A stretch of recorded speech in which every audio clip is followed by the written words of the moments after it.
1 2 3 4 5 6 7 เด้ ใครอยู่เท่าไรน่ะอันตั้งเบิ้ลอาจารย์7 ล้าน 4 แสนอยู่นี่7 ล้านเลยพี่น้องเนี่ยตัวนี้8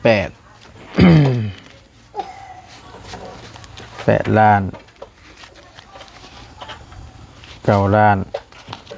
10 ล้านเบิ่งได้ป่ะเห็นสิพออยู่บ่2 3 4พอดีเลยคนเรียบร้อยเนาะ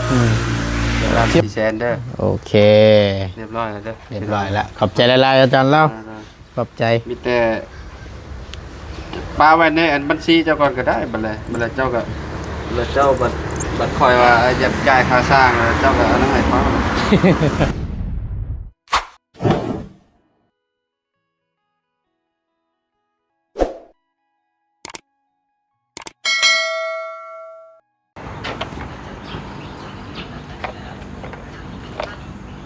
สร้างมั่งนะอะไรนี่ว่าแหละเอ้ยใช่คือบ่ปากบ่เว้าน้ำแตะเนาะบัดเพิ่นบ่ให้ก็บ่ให้ได้พี่น้องให้นั่งดิ่นเมาะๆแม่ๆอยู่ใครอยู่คำอยู่เนี่ยนี่เนาะกระทางเราไปทั้งหลายเลยเฮ้ยเอาน้ำไปไว้แล้วบ่หรือว่าแนวใดเนาะพอดีพี่น้องบ่ตูนว่าสิขึ้นไปอันนี้สิขึ้นไปเบิ่งอัปเดตเบิ่งกันเพื่อนน้องเลี้ยงก่อนพอดีฟ้าฝนกันยังพอได้อารมณ์มารวยให้มื้อนี้เนาะเพราะว่ามันบ่ตกกันนะพี่น้องเอ้ยตกก็บ่แห้งป่วยๆว่าซั่นซะและสร้างเพิ่นก็ได้มาลงมือเฮ็ดเนาะ ได้ลงมือเฮ็ดมือทำกับลังมุงพี่น้องเอ้ยพอตูนชูมเอาให้เบิ่งใกล้ๆเนาะเอากราบทักทายสบายดีและสวัสดี FC เบิดสุขุสุคนเนาะบ่ว่าสิอยู่ในและก็ต่างประเทศก็ยินดีต้อนรับเข้าสู่ช่องประธานป้อง Channel คือเก่าเนาะพี่น้องขอโทษขออภัยนำหลายๆเด้อพี่น้องลงคลิปก็บ่ได้สม่ำเสมอเนื่องจากว่าฟ้าฝนมันตกแล้วก็คือเห็นนี่แหละพี่น้องเอ้ยไปมาสัญจรค่อนข้างจะลำบากแน่เนาะมันดดโอ้ยยากไปเบิดพี่น้องเอ้ยบ่เพิ่นว่าตกลุได้ก็ได้ตกแบบนี้ก็บ่ไหวคือกันแหละเนาะก็ดีใจน้ำพี่น้องเอ้ยถ้าหากว่าเพิ่นได้มุ่งแล้วนี่ก็สิได้เฮ็ดเวียกต่ออยู่หรอกเนาะอย่างเช่นยายเส้นผ่าบ่ใส่บงกบบ่บานประตูบ่อย่างประมาณนี้นะพี่น้องมันก็ง่ายเนาะก็ภาวนาแหละพี่น้องเอ้ย10สิตก20สิตกก็ให้มุ่งแล้วก่อนเนาะเดี๋ยวจังหน่อยสิขึ้นไปเบิ่งพี่น้องเนาะความคืบหน้าของเพิ่นพอดีตั้งทีมงานก็อยู่นี่แต่ว่าบ่ต้นจะอันนี้เข้ามาหาทางน้องเพิ่นก่อนเนาะใจดีพี่น้องเอ้ยเพิ่นคือจังว่าได้มาเอาน้องมื้อนี้แม่เพิ่นไปทางใดเรื่องเฮือนน้องของมีนี่ก็โอ้ยพี่น้องเอ้ยนี่ความเสี่ยงของเพิ่นก็ใกล้เข้ามาทุกที่แต่ตกอยู่บ่หยุดบ่หย่อนรับรองเจินแท้ๆเฮือนน้องเพิ่นก็ได้ได้ผู้ได้คน FC เพิ่นก็พุ่นละตาลุงเพิ่มมาพุ่นละบ่ตูนเด้อว่าซั่นให้ลุงเพิ่มแก้ว่าซั่นตามรักมันก็คือเว้าหั่นแหละพี่น้องพุ่นละไปขันอยู่ตั้งแต่ต้นทางพุ่นใส่ห้องน้ำลงพุ่นแหละตัวน้ำมันไหลลงมานะเอากระสอบวางเห็ดคือคณะเนี่ยเห็ดวางเป็นแถวไปซ่อนกันขึ้นจาก3-4 แถวนั่นเอากระสอบส่วนทีนี่ซ่อนกันขึ้นแล้วก็บังคับเศษไม้นี่นะพวกส่วนไม้ส่วนยางเขาก็ไปตอกกันไว้เนาะแล้วก็น้ำไหลลงมามันต่ำกระสอบมันก็บังคับลงมาพี่แล้วก็มันสิโมมาเจินอยู่นี้เนาะตามรักมันนะพี่น้องเนาะ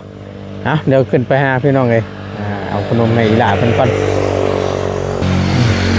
เบิ่งพี่น้องเลยมีแต่ตีนแมวหุ่นบ่รถบ่ตูนก็ได้สิออกเด็กแมวบ่จักลอกกันนี่เต็มอยู่เป็นจังได๋คือได้เอาน้องมื้อนี้คือได้เอาน้องแม่ซักเสื้อผ้าเจ้าซักแล้วหรอบ่ยังอยู่แม่ซักแล้ว โอ้ยเสื้อผ้าละเบ้าก็ยังสิบ่มีใส่เลยเดี๋ยวนี้ คอยคือกัน มีแต่ว่านั่นแหละคำบอกว่ามันมีนับกับชักตากล่มมีแหละจำเป็นได้ใส่ก็บ่ต้องชักหลาย สักไล่ ชักน้อย สักไล่ ๆอ้าวชักหลายยันหมูมีหมองตากแม่นบ่ล่ะชักเอาก็ใส่ ซักเสื้อที่ธรรมดา อ๋อกระถางน้ำเจ้าไปใช่ละ แมวอายุเยอะแล้ว ถังน้ำนะน้ำบ่ มีน้ำมีแต่กระทั่ง เอ้าเบิดเลยน้ำเห็นได้น้ำใช่เบิดเลย ไม่ใช่กิน ฮะ ทอดรีบ เอ้าคือถอกทิม เอาไว้เมื่อไหร่ นี่ไม่แล้วว่าในควายจะ กันนะเอาปูแล้วยานคนรักเด็ก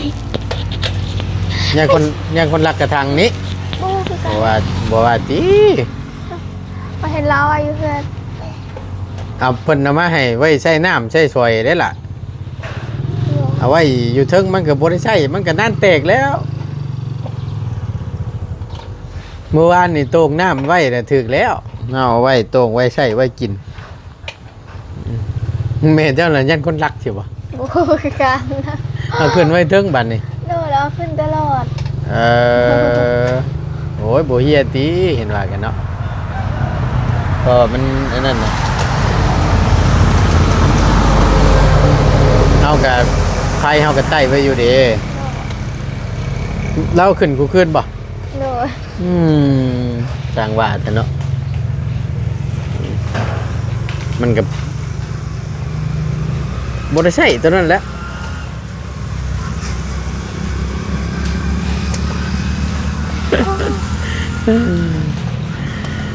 นี่ได้ๆจ้ะพี่น้องเอ้ยเนาะก็ซื้อมาให้แต่สิแล้วเพิ่นบ่ใช้ที่แรกว่าเอาไว้ตวงน้ำพอได้กินได้ใช้มันจังบ่ได้ไปตักไก่สิหรอกว่าเอาน้ำเต็มถังเนาะกะอันฝามันน่ะปิดไว้สิโอเคกว่าคือว่าแล้วเพิ่นมักข้ามไปเพิ่นเนาะ เพิ่นมักข้ามไปทางเพิ่นได้พี่น้องน้ำใช้น้ำกินก็ได้เรียกว่าได้ กินแล้วบ่ครับ กินแล้ว ได้ยังกิน น้ำไม้แล้วมันน้ำเน่าแล้วกิน ยังไม่เน่าเลย แต่เมื่อวานดี โอ้โหยังบ่เบิดบ่หนูไม่เห็นเก่งเมื่อวานนี้ ดังเนื้อนึ่งแล้วกินน้ำซาวได้กินเลี้ยงกินไข่ มันก็ ไก่นะ มันก็บูดแล้วหนูไม่เก่งซะเมื่อวานนี่ และแม่น้องเลี้ยงนะ การกินน้ำกันเห็นไหม โดย อ บ่แม่น้องเลี้ยงเรากินเพื่อนเราเอาจังเมื่อย โอ้ยรองไงมันไม่บูดมันก็เจ็บท้องแหละ เขาเป็นหมดเพียง เบิดเกลี้ยงเลย เด้อ กักแน่ดิใส่เนาะโอ้ยไปหาบ่มันนี่ บ่เอาไปหาอยู่ ไปหาหน่อไม้ ยังเขาหาเลยอีกยังโอ้กัน เราไปหา ชวนเราว่าไปหาโอ้เนาะมัน บอกเขาพาเองให้นะบอกแค่ อุ้ยหนูหูเด้เจ้าสิไปหาหน่อไม้ โดยให้นะบอกแกง มาให้เราเบ้าแกง โดยเขาไปหาเลย ได้สิเป็นหยังนะบอกทายอยู่เพื่อน อ หอด1 ชั่วโมงเขาไปหาได้แล้ว เอาหาโลด ถาม มา ว่าหอด1 ชั่วโมง เจ้าไปหาอยู่ไส พูดอยู่พูด มานะสิแกงบ่ได้ยากขอแต่ว่าพ่อใบยะนางเด้อเอาใบยะนางมานำเด้อมีอยู่บ่ใบยะนางแถวอันไปหาหน่อไม้นะ ใบยานามันไม่มีหรอกมันน่าจะกิน นะใบยะนาง กิน บ่ หา มี หน่อไม้นะทำไปกินก่อนนี่นะหาหน่อไม้น่าจะกินก็ไป ไปหารถมาเด้อ บ่ฮอด1 ชั่วโมงเขาไปหาหน่อ เอามาแล้วก็เจ้าก็ต้มเด้อปอกแล้วก็เจิมแล้วก็ต้มไว้เด้อนี่เกบ่ ถ้าเบิ่งบ่ฮอด1 ชั่วโมงเขาไปหานะ อืม เคยเห็นเลยมีบ่หา อยู่หม้องไหน อยู่นี่บ่เขาบ่เคยกัน ฮะ เขาหาหรือบ่ยังบ่มันกินข้าววันเป็นยังจบ เมื่อวานนี้จะแม่คนไปให้ใส่ นี่รอนนี่แล้วว่าบอกนั่นนี่เห็นปะเคยขึ้นหาแล้ว บ่ขึ้นหานี่แถวนี้อยู่หุ่นเคยอยู่ชาเพลินนั้นน่ะย่ำน้ำใหม่มันล่ายได้นะเบา เพราะว่ามันมีป่าได้อยู่นี่นะ ค่ะอีกนึกดูตอน เอาโดยสบายดีอาจารย์ อันนั้นได้เพิ่นเช็ดมาว่า ให้โอนเงินให้ เรื่องไม่เห็นบ่อาจารย์ แม่นเจ้า เท่าไรรวมทั้งเบิดนะ 7 ล้าน 4 แสน ตัวรถนี่นะ เจ้าแม่นแล้ว 7 ล้านกับ4 แสนมีแต่ว่าข่อยมีเงินชดได้อาจารย์เนี่ย หืม ข่อยมีเงินชด เอา เงินชดอยู่น้ำข่อยนี่ได้เฮ็ดได้ 7 ล้าน 7 ล้าน7 ล้าน4 แสนบ่กันนี่ น่าจะพออยู่เฮ็ดได้เฮาเฮ็ดได้คำว่าชั้นเอาแบบ เอาแบบใดเจ้า ที่ลำบากจังอีกติ ไปซื้อเก็บสดมันก็ถือไปถือมาหั่นน่ะ อ่า ให้ทางนั้นเพิ่นโอนได้ก็ได้แต่ว่า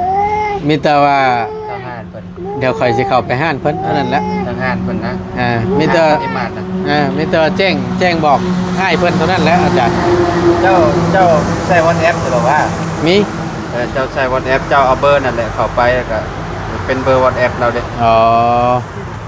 ค่อยสิบอกแล้วค่อยบอกแล้ว มีแต่ว่าแจ้งเพิ่นนำก็ได้อาจารย์นะ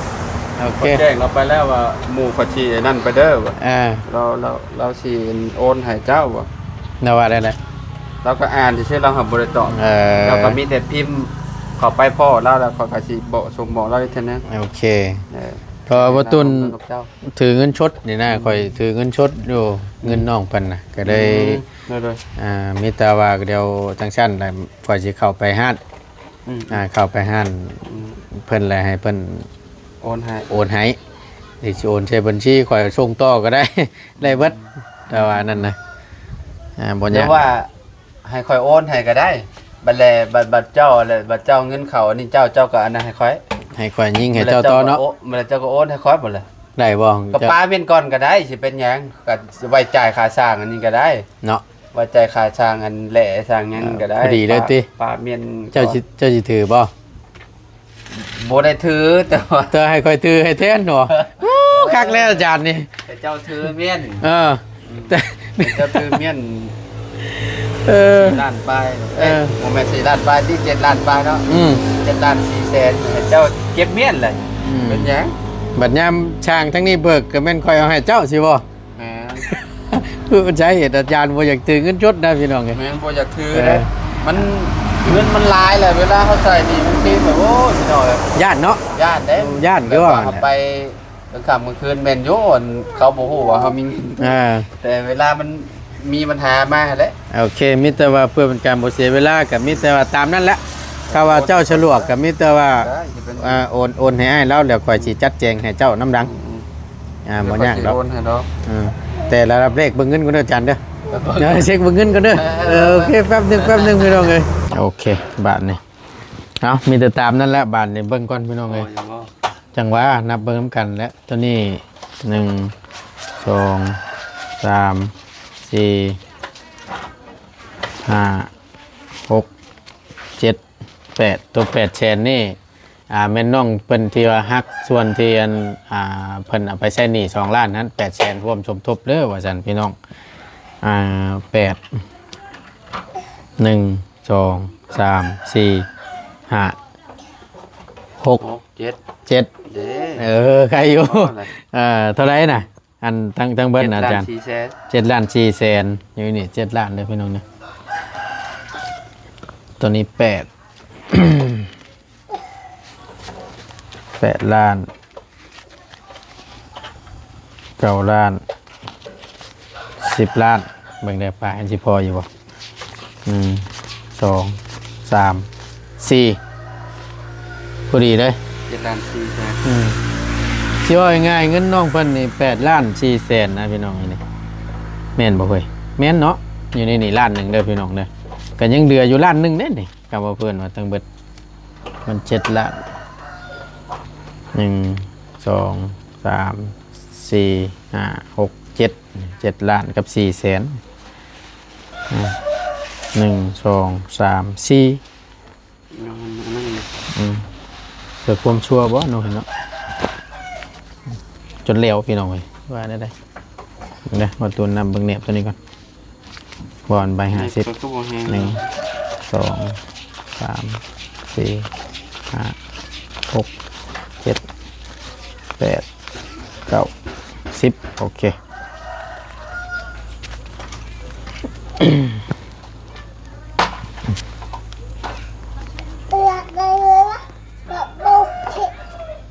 7ล้าน4แสนมีแต่ประตุนสิให้ทางอาจารย์ลาวโอนให้อ้ายเพิ่นค่าไม้ก่อนแล้วบัดนี้ล่ะเงินส่วนที่เหลือนี่7ล้าน4แสนนี่บ่ตุนสิไปห้านค้าและสิโอนเข้าให้ใช้บัญชีนี่ละใช้ทางอาจารย์ลาวเพิ่นพี่น้องเพราะว่าบ่ตุนกับนี่แหละก็บ่อยากถือแล้วพี่น้องเพราะว่ามันคือจะเว้าหั่นแหละก็สิพาเอาออกแล้วก็จ่ายให้มันวิดมันว่างก่อนเนาะเรื่องเงินเรื่องคำสรุปแล้วแม่นเรืออยู่ล้านหนึงเงินน้องเป็นบ่ตุนจ่ายค่าไม้ไปแล้วก็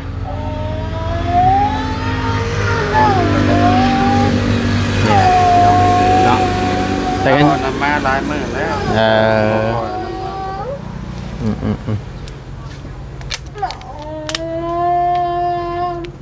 บัดเพิ่น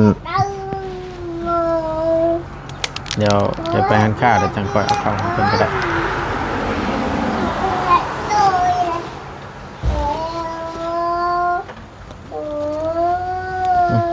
เดี๋ยวออกวิทย์นี่แหละพี่น้อง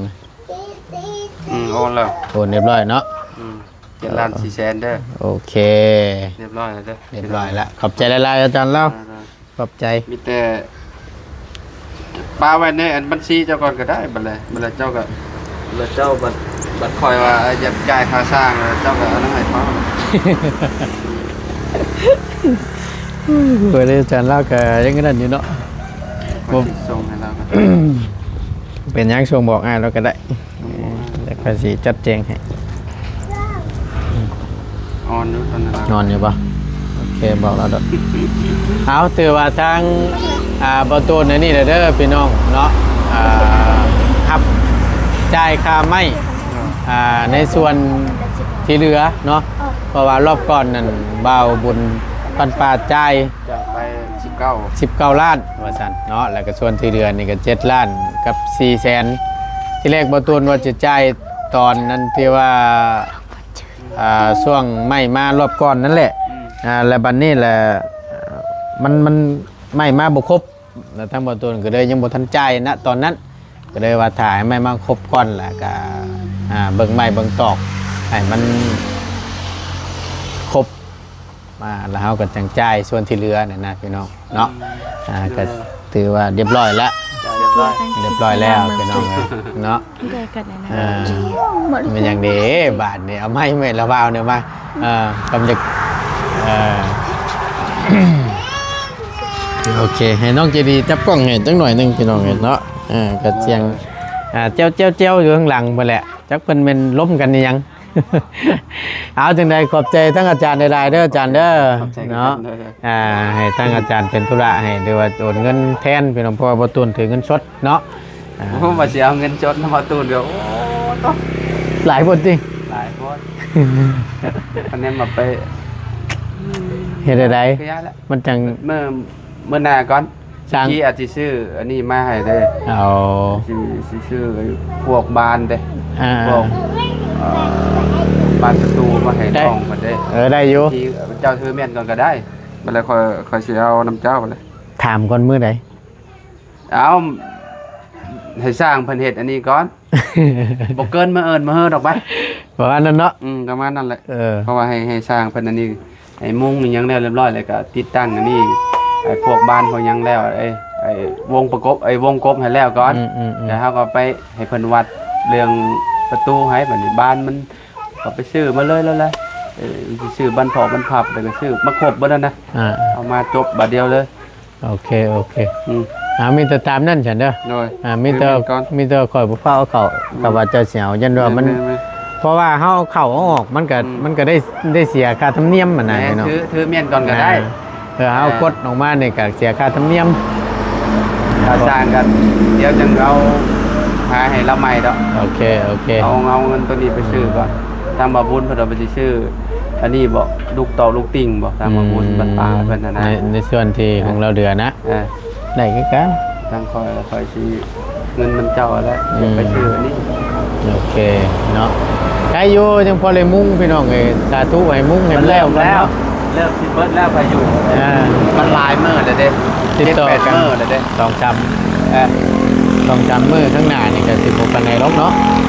มื้อนี้นี่คำฝนบ่ลงเดี๋ยวพื้นมีแดดออกก็แม่นอาจจะได้ มุงได้หยังแล้วก็เฮ็ดเวียกได้อยู่ แม่น มันใส่อันไฟเด้ ก็บ่ล้นดอก แบบได้ใช้ไฟฟ้าโอเคแหละมันเด็กยังเหลืออยู่แผ่นสุดท้ายแหละแม่นแล้วจ้ะ หลังใหญ่เห็นบ่ แม่น โอเค แล้วก็ใส่แนวครอบแล้วก็จบตัวนั้น แม่นมาตัวน้อยก็เทิบน้อยนี่เนาะ เพิ่มน้อยแล้วก็มื้อนี้น่ะยันใส่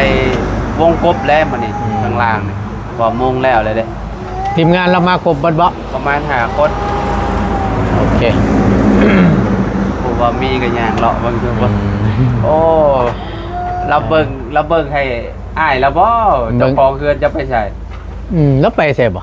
เบาดีจะไปใช้เฮาบ่เห็นไปคือว่าไปเวียกบ่ไปได้ยินนางเลียงว่าไปเวียก จังเวียนยังนะเขาก็บ่ว่า บ่ค่อยได้อยู่แล้วกันเนาะ แม่นแต่มีแต่นั่นแหละทางน้องชายและยางบางเช้านี่ขึ้นไปเบิ่งนํกันอยู่กับข่อยเราก็อีต้นเล่าอยู่ได้พี่น้องว่ามีก็ได้ อยู่ว่าใดๆเนาะ ยางเลาะเบิ่งเฮือนให้หลานสาวอยู่ โอเคท่านพี่น้องเอ้ยถือว่าจบเนาะจ่ายค่าไม้ในงวดนี้เสียงก็สิลังนิดนึงรถ10ล้อจนถึงลังไปปาดอยู่ เอาขอบคุณหลายๆเนาะผู้ใหญ่ใจดีเบิดทุกท่านเด้อพี่น้องเด้อน้องก็ถือว่าได้จ่ายไปเป็นที่เรียบร้อยละเนาะอยู่ดีมีแฮงสำหรับคลิปนี้บ่ตูนและอาจารย์ลาก่อนสบายดีเด้อพี่น้องอยู่ดีมีแฮงเนาะ